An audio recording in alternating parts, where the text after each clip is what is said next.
喜欢到超市里买东西喽，因为超市里什么东西都有，你可以一次把它买齐全。这时候你一定要会用这一句话，注意听哦。爱买，爱买，爱买，我要买。我要买什么呢？你把它接在后面就可以了。比方说，我要买牛奶，爱买牛奶；我要买沙拉油，爱买沙拉油，这样就可以喽。我们赶快去看看怎么用这一句话，走。爱买。球儿，我跟你讲哦，买东西一定要超市，因为这里什么东西都有，而且还比较便宜哦。真的吗？那你今天要来买什么？今天爱买，我要买牛奶三明治。哎，那你有没有顺便要买一些什么？啊，我妈妈叫我买一点肉类回家哎。肉类，哎，刚好这边有很多种啊。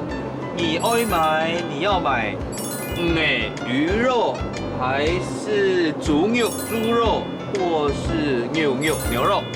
那鱼看起来好新鲜哦，你帮我拿一条好不好？一条鱼，还有嘞，要不要买一些猪肉或是牛肉嘞？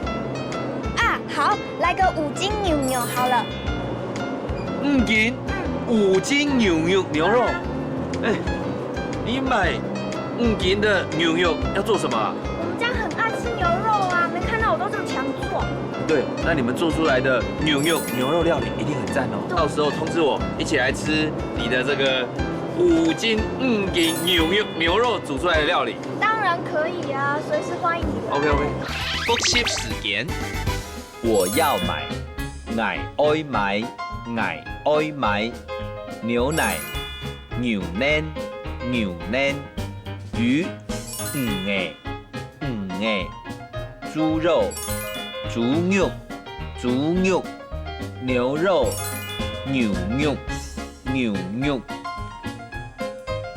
行真耶客家 V&B， 本人睇架 Q 下嚟講客家吧。